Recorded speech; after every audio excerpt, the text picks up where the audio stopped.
All'inizio del XX secolo, nelle vene del mondo scorreva un sangue freddo e stanco.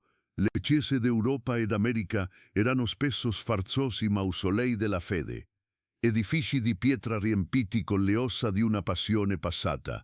Le liturgie erano corrette, i sermoni teologicamente fondati, ma il fuoco che un tempo aveva consumato i cuori degli apostoli si era ridotto a una debole candela tremolante, protetta dai venti impetuosi del mondo dietro spesse mura di tradizione e intelletto. Si parlava di Dio, ma non lo si aspettava più. Si leggeva di miracoli, ma li si annoverava nel canone concluso di un lontano passato.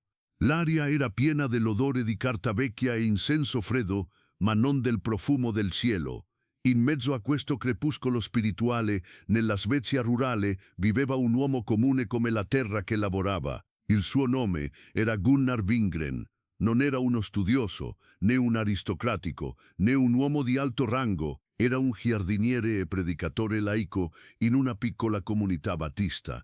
Le sue mani callose per il lavoro, il suo viso abbronzato dal sole scandinavo.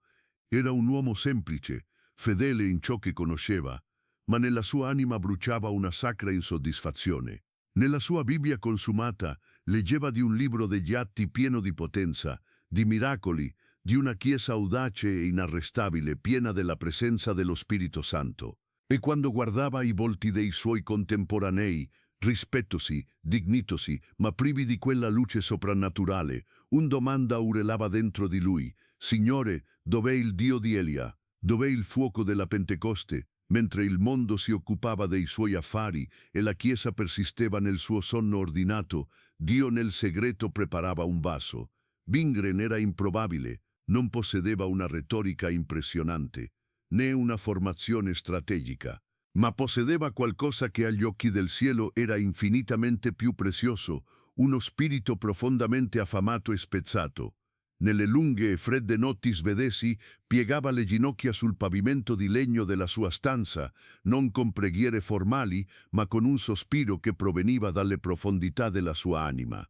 Più, Signore, ci deve essere di più di questo. Non voglio solo leggere di te, voglio incontrarti. Non lo sapeva, ma il cielo stava ascoltando. Ogni lacrima che cadeva sul legno era un seme che presto sarebbe germogliato su un continente lontano che non conosceva nemmeno. Dio stava forgiando un uomo nel fuoco del desiderio, un uomo che presto sarebbe diventato un canale per un'Amazzonia spirituale. Gunnar Wingren era, come detto, un uomo senza particolari caratteristiche esteriori, eppure dentro di lui ardeva una sete insaziabile per la realtà di Dio. Aveva sentito le storie dei grandi risvegli in Galles e in Azusa Street in America, resoconti di un riversamento soprannaturale dello Spirito Santo, di persone che pregavano in lingue nuove, di malati guariti istantaneamente, di un timore sacro che si impossessava di intere città. Queste storie non erano per lui un resoconto storico, ma una promessa profetica. Si sono imbattute nel terreno fertile del suo cuore e hanno trasformato il bagliore del suo desiderio in una fiamma ardente. Sapeva che questo era il più che la sua anima aveva invocato. E poi, in un'umile riunione di preghiera a Chicago, dove il suo cammino lo aveva condotto, accadde. Il cielo si chinò, non con sfarzo o cerimonia, ma in un'ondata di pura potenza divina.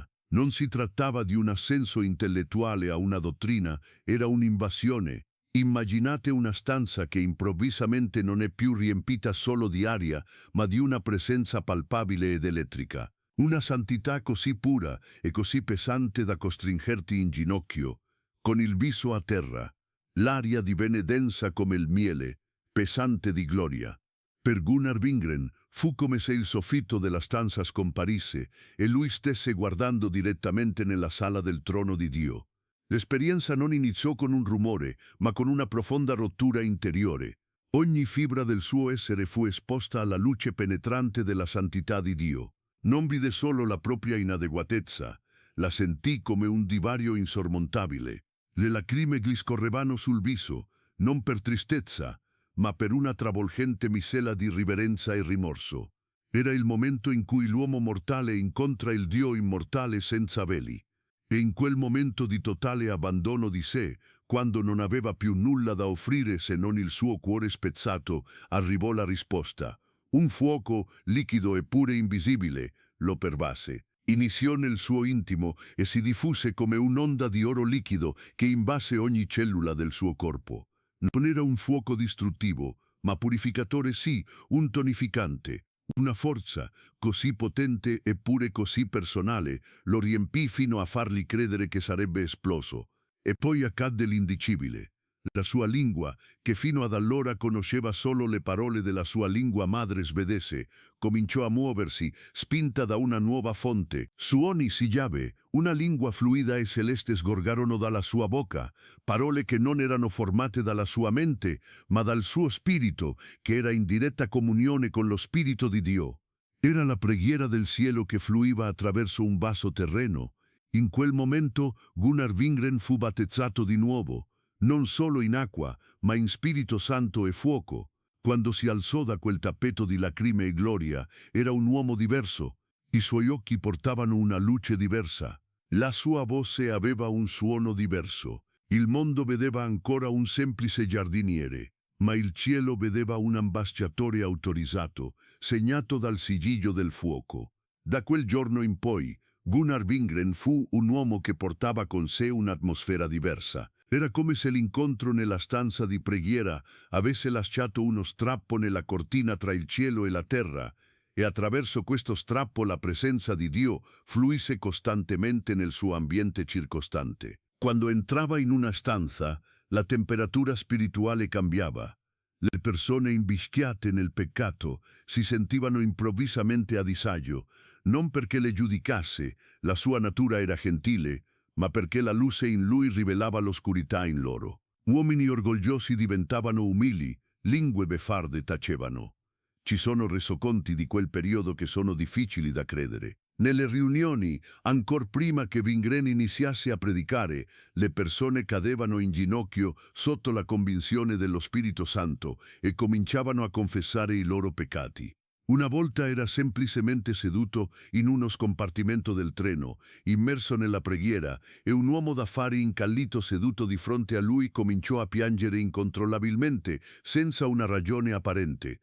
Quando gli fu chiesto cosa stesse succedendo, balbettò: «Non lo so, ma vicino a quest'uomo ho improvvisamente visto tutta la mia vita davanti a me e ho sentito quanto sono sporco davanti a Dio». Quest'uomo si convertì su quel treno. Se questo ti tocca, commenta ora nei commenti. Questa unzione non era un'emanazione umana o una personalità carismatica. Wingren era di natura piuttosto riservato. Era la pesante, palpabile gloria di Dio, la cavod di Dio, come la chiama l'Antico Testamento, che riposava su di lui. I bambini la sentivano e cercavano la sua vicinanza. Gli ipocriti religiosi la sentivano e si ritraevano come se fossero stati bruciati da una fiamma invisibile. Nelle semplici case di legno del Brasile, dove Dio aveva guidato lui e il suo amico Daniel Berg attraverso una straordinaria profezia, un luogo sconosciuto chiamato Parà, questa presenza divenne la pietra miliare di un risveglio. Le persone lì non avevano mai visto niente di simile, erano abituate a una religione formale e distante. E ora arrivò questo svedese, che parlava a malapena la loro lingua, e con lui arrivò una forza che spezzò i cuori, guarì i corpi e mise in fuga i demoni. Una donna che per anni era stata afflitta da amare radici di perdono lo incontrò per strada, lo guardò negli occhi e scoppiò in lacrime, liberata in un solo istante. In seguito disse: «Era come se avessi guardato direttamente negli occhi di Gesù e tutto il mio odio si è semplicemente sciolto». La gente cominciò a sussurrare: «L'uomo di Dio è qui». Non intendevano il pastore o il prete, intendevano l'uomo che portava con sé il cielo. Il fuoco che era stato acceso nell'anima di Gunnar Wingren non poteva essere rinchiuso tra le quattro mura di una chiesa. Era un incendio boschivo, destinato a infiammare un'intera nazione, e le prime scintille scoppiarono nei luoghi più improbabili. A Belém do Pará, una città alla porta dell'Amazzonia, le riunioni iniziarono nelle case dei credenti, ma presto le case divennero troppo piccole. La presenza di Dio era così forte che le persone furono attratte dalla strada, incuriosite dallo strano pianto, dal gioioso canto e dalla nuova lingua che usciva dalle finestre. Una delle prime e più note testimonianze fu quella di Celina Albuquerque. Era una donna di buona reputazione, ma era in fin di vita, abbandonata dai medici. Quando sentì parlare dei due missionari svedesi e della nuova forza che predicavano, li fece chiamare. Wingren e Berg arrivarono nella sua stanza d'ospedale, un luogo che odorava di morte e disperazione. Non fecero molto. Le imposero le mani, come è scritto nelle scritture, e pregarono con la semplice, infantile autorità che Gesù aveva promesso ai suoi discepoli. Improvvisamente, una forza divina attraversò il corpo indebolito della donna. Il colore tornò alle sue guance. La forza si riversò in irreglieder. Worden Augen ihrer fassungslosen Familie und Freunde stand Celina Albuquerque auf, vollkommen geheilt. Diese Heilung war wie ein Donnerschlag in der geistlichen Atmosphäre der Stadt. Es war der Beweis, dass der Gott der Bibel nicht tot war. Er war lebendig und er wirkte mitten unter ihnen. Ma lo Spirito di Dio non è limitato a sacre sale. Il risveglio si riversò dalle case alle strade, nelle officine e nelle fabbriche. C'è una testimonianza di un gruppo di operai in una fonderia noti per il loro linguaggio aspro e la loro impietà. Uno dei nuovi credenti lavorava lì e portava in sé la presenza di Dio. Durante la pausa pranzo iniziò semplicemente a parlare di Gesù. Nessun programma elaborato, nessuna predica, solo la semplice testimonianza di una vita trasformata. All'improvviso, lo Spirito di Dio cade sull'intero gruppo. Uomini robusti, le cui mani erano temprate dal duro lavoro, caddero sul pavimento sporco, piangendo come bambini e invocando il perdono di Dio. Il capo squadra si avvicinò per porre fine al tumulto e fu a sua volta travolto da questa ondata di gloria. Quel giorno, una fonderia divenne un altare. Se provi questa fame per una tale opera di Dio nella tua vita e nella tua città, scrivi ora lo voglio e prega sinceramente. Il risveglio si diffuse lungo i corsi d'acqua dell'Amazzonia. Wingren e Berg viaggiarono con semplici barche in profondità nella giungla, in villaggi che non avevano mai sentito il Vangelo. Non portarono con sé una teologia complessa, ma una dimostrazione dello spirito e della potenza.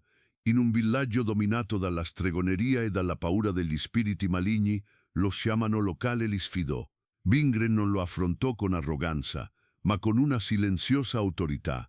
Pregò semplicemente affinché il vero Dio si rivelasse.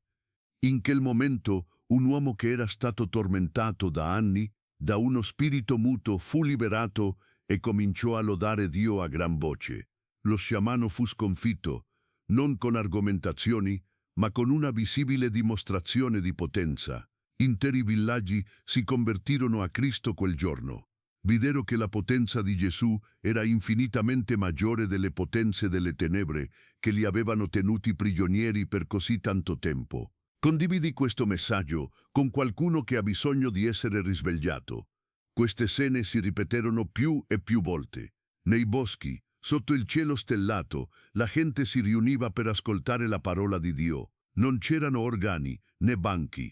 Il suolo della foresta era la loro cattedrale. Il fruscio delle foglie e le grida degli animali erano il loro canto di lode, e in mezzo a questo ambiente semplice, Dio si manifestava in modo potente. Le persone venivano guarite, liberate dalle dipendenze e riempite di Spirito Santo, mentre Wingren parlava con le lacrime agli occhi dell'amore della croce. Questa non era una religione importata. Questa era la potenza apostolica originale, rinata sul suolo brasiliano. Quando ascoltiamo storie di potere e miracoli, la tendenza umana è quella di cercare il segreto nella persona, nella sua tecnica o nella sua personalità. Ma chi vuole capire il segreto dietro l'unzione di Gunnar Wingren non lo troverà sul palcoscenico pubblico, lo troverà nel silenzio, nel segreto, nelle innumerevoli ore che quest'uomo ha trascorso in ginocchio quando nessuno lo guardava. Il segreto dietro la potenza pubblica era una vita privata di completa dedizione e di rottura. Wingren era un uomo di preghiera, ma la sua preghiera non era una routine disciplinata da spuntare da una lista di cose da fare. Era una lotta, era un pianto, era un indugiare per ore nella presenza di Dio, finché il mondo intorno a lui non svaniva e contava solo il trono della grazia.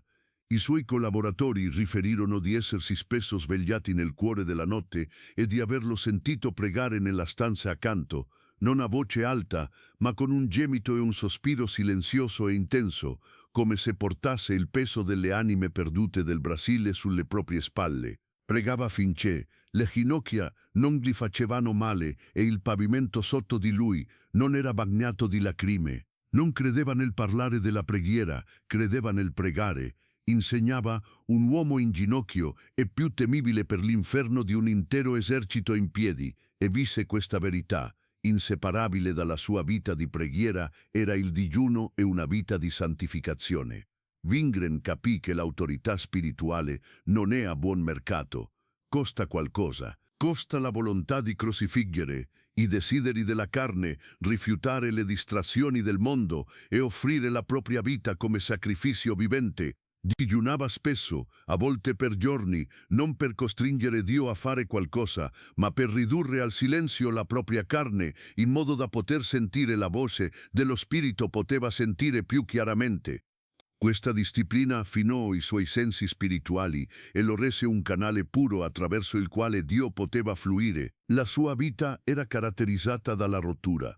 Questo è forse l'aspetto più frainteso di una vita di potenza. La rottura non è debolezza, è l'assenza del sé. Wingren aveva deposto i suoi stessi obiettivi, il suo orgoglio e i suoi piani sull'altare di Dio. Non cercava il proprio nome, la propria gloria o il proprio regno. Il suo unico obiettivo era vedere Gesù glorificato. Questa profonda umiltà era il terreno su cui il potere di Dio poteva crescere. Quando Dio vide che poteva affidare la potenza a Wingren senza che lui la rivendicasse per sé, poté affidargli di più. Amici, qui si trova una lezione profonda per noi. Vediamo i risultati spettacolari e li vogliamo. Vediamo le guarigioni, le conversioni, le manifestazioni della gloria, ma siamo disposti a pagare il prezzo che viene pagato in segreto. Siamo disposti a passare le ore notturne in preghiera, a digiunare i pasti, a seppellire l'orgoglio e a vivere davanti a Dio in vera rottura. La chiave per il ministero pubblico di Wingren era la sua vita segreta con Dio. Ciò che Dio ha fatto con lui può farlo anche con te. Ma la decisione inizia al tuo altare. Tutti noi desideriamo che Dio si muova in modo potente.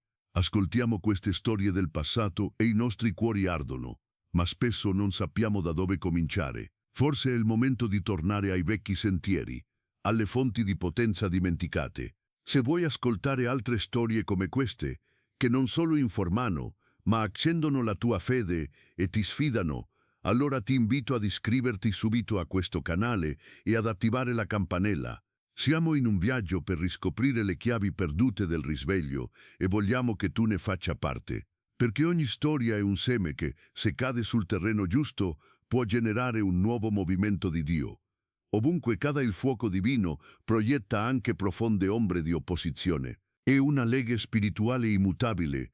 Ogni autentico movimento di Dio è seguito da un contromovimento di oscurità e di irrigidimento religioso. Gunnar Wingren e il nascente movimento pentecostale in Brasile non fecero eccezione. L'opposizione più grande non proveniva dai bar o dai centri di empietà, ma dall'interno della Chiesa stessa. Quando Wingren e Berg arrivarono a Belém, inizialmente si unirono alla Chiesa Battista locale, l'unica chiesa evangelica della città.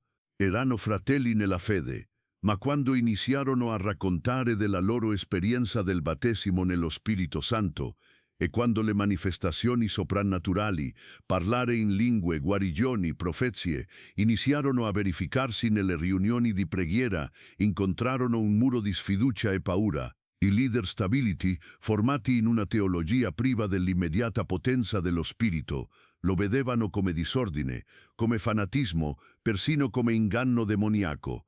Era un fuoco estraneo. Non potevano negare che qualcosa stesse accadendo. Selina Albuquerque guarita era una prova vivente, ma non rientrava nei loro ordinati cassetti teologici. L'opposizione aumentò rapidamente. Wingren fu citato davanti al Consiglio degli Anziani. Fu accusato di diffondere una dottrina divisiva. Si presero gioco dell'adorazione emotiva, piena di lacrime e doni soprannaturali. I teologi discussero con lui, citando versetti fuori contesto per dimostrare che il tempo dei miracoli era passato. Lo chiamarono un sognatore, un agitatore. Deve essere stato un dolore indescrivibile per Wingren essere rifiutato dai suoi stessi fratelli, con i quali voleva spezzare il pane, ma rimase fermo. Non combatté con armi carnali. La sua risposta fu gentile, ma incrollabile. Continuava a dire: non possiamo negare ciò che abbiamo visto e udito. Dio sta facendo una cosa nuova. Volete davvero combatterla?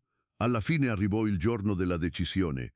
La leadership della Chiesa pose a lui e a coloro che avevano abbracciato l'esperienza pentecostale una scelta. Rinunciate a questa dottrina o lasciate la Chiesa. Con il cuore pesante, ma con la coscienza pulita, Wingren scelse la fedeltà al suo incontro con Dio rispetto all'accettazione degli uomini. Quel giorno 18 persone, tra cui Gunnar Wingren e Daniel Berg, furono escluse dalla Chiesa. Agli occhi della religione stabilita, erano emarginati, ma agli occhi del cielo, questa fu la nascita del più grande movimento evangelico nella storia del Brasile, l'Assemblea de Deus. Lo scherno li seguì. Quando loro, mentre predicavano per strada, venivano derisi allo stesso modo da zeloti religiosi e schernitori mondani. Venivano lanciate pietre. A volte le loro assemblee venivano interrotte da folle inferocite. L'opposizione spirituale era palpabile. Notti di preghiera spesso si trasformavano in intense battaglie contro potenze delle tenebre che cercavano di spegnere la luce prima che potesse diffondersi. Wingren scrisse nel suo diario di profondi momenti di scoraggiamento, della sensazione di solitudine e dell'enorme portata del compito. Eppure in mezzo alla tempesta rimase fedele, non nutriva amarezza verso i suoi persecutori. Invece pregava per loro, capiva che la vera battaglia non era contro carne e sangue. Quando un pastore lo definì pubblicamente posseduto dal diavolo, Wingren non rispose con un contrattacco, ma con lacrime e preghiere perché l'uomo. Questo atteggiamento mite, simile a Cristo, disarmò molti dei suoi critici e dimostrò che il frutto dello Spirito in lui era reale. La sua fedeltà nel fuoco dell'opposizione purificò il suo carattere e dimostrò che l'opera non era sostenuta dall'ambizione umana, ma dall'iniziativa divina. Senti questa chiamata? Allora non tacere. Rispondi. In mezzo ai sermoni, alle preghiere e alle battaglie che hanno plasmato la sua vita, Gunnar Wingren ha lasciato un tesoro di parole, frasi che erano come diamanti levigati, forgiati nella pressione del risveglio. Non erano frasi vuote, ma verità simili ad asce che miravano direttamente al cuore dell'inerzia spirituale e del compromesso. Queste parole portano il peso della sua teologia e il calore del suo cuore. Spesso diceva ai giovani predicatori che stava formando: non abbiamo bisogno di più metodi, ma di più di Dio. Abbiamo troppi piani e troppo poca forza.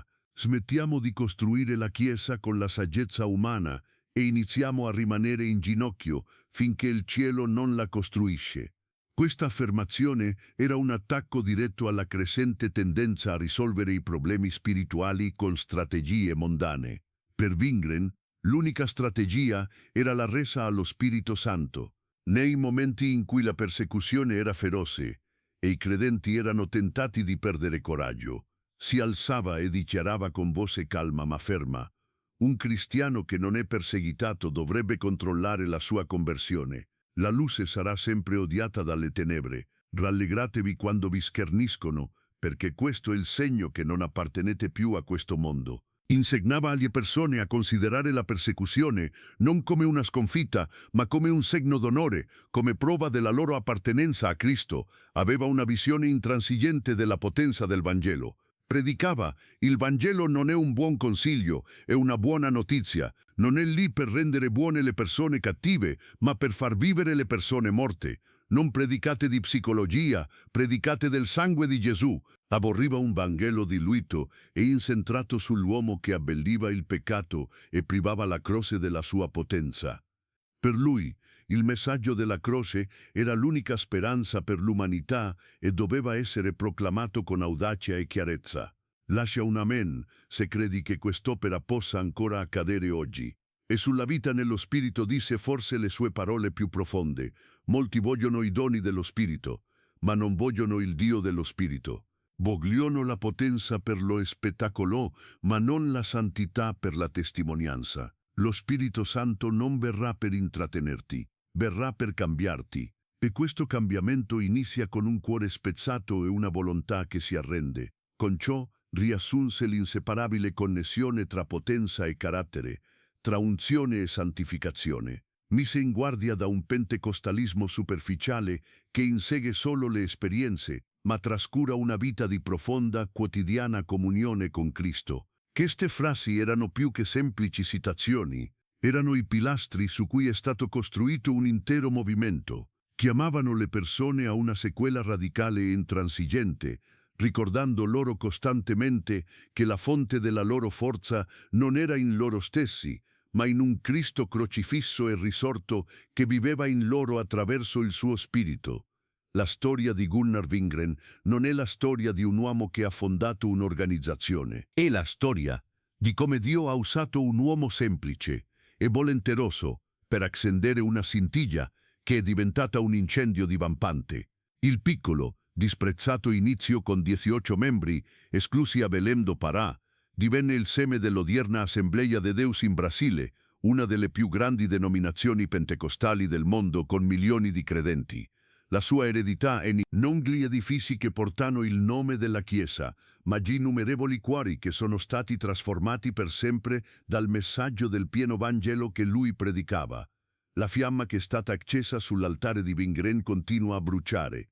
È stata tramandata di generazione in generazione, dalle rive del Rio delle Amazzoni alle favelas di Rio de Janeiro, dai villaggi remoti nell'entroterra alle metropoli del mondo. La sua vita è una testimonianza fragorosa del fatto che Dio non cerca persone straordinarie, cerca persone ordinarie che gli offrano una devozione straordinaria, cerca uomini e donne disposti a pagare il prezzo nella stanza della preghiera, affinché Lui possa glorificarsi in pubblico, e così la narrazione arriva a te, qui e ora. Questa storia non è destinata a finire in un polveroso libro di storia. È un profetico campanello d'allarme per la nostra generazione. La freddezza spirituale che Wingren affrontò all'inizio del XX secolo è palpabile anche oggi in molte delle nostre chiese. Il desiderio di più brucia ancora nei cuori dei sinceri. Il Dio che operò attraverso Gunnar Wingren non è cambiato. Egli è lo stesso ieri, oggi e in eterno. La domanda non è se Dio possa farlo di nuovo. La domanda è se troverà dei vasi disposti.